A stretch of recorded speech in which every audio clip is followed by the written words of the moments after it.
Kenapa orang lain entry dekat zone yang sama, dia boleh profit, tapi bila kau entry, selalu kena libas awal? Nak belajar? Kau boleh tengok video ni sampai habis. Aku akan ajar dekat kau macam mana cara untuk elakkan daripada kena libas awal waktu kau nak buat entry. Untuk step yang pertama, apa yang kau kena buat, kau kena mark dulu breakout sell kotak Picasso. Breakout sell kotak Picasso ni, dia mesti ada satu resistance, berjaya breakout at least satu level of support dengan engulfing. So kat sini kita dah pun ada satu breakout sell kotak Picasso. So kawasan ni kita akan mark dulu cantik-cantik. Next step, apa yang kau kena buat, kau kena tunggu price untuk retrace balik masuk ke dalam zone. After price retrace balik masuk ke dalam zone, kau jangan entry lagi. Kau tunggu dulu price untuk buat beberapa rejection candle.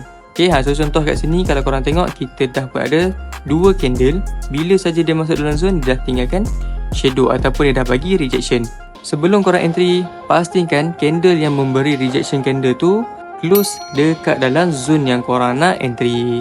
So in case macam ni, kalau korang tengok candle ni telah pun close dekat dalam zone. So next candle yang keluar, barulah korang akan start layer dekat area sini. So dengan cara macam ni, barulah korang dapat elak untuk sentiasa kena libas awal bila korang nak entry. So setup macam ni pun kau dah berjaya makan around 871 pip. Nak belajar lagi?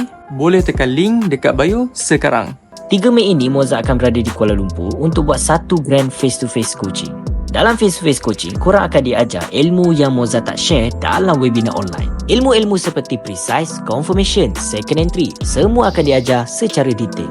Book seat face-to-face coaching sekarang. Jumpa anda 3 Mei ini di Kuala Lumpur.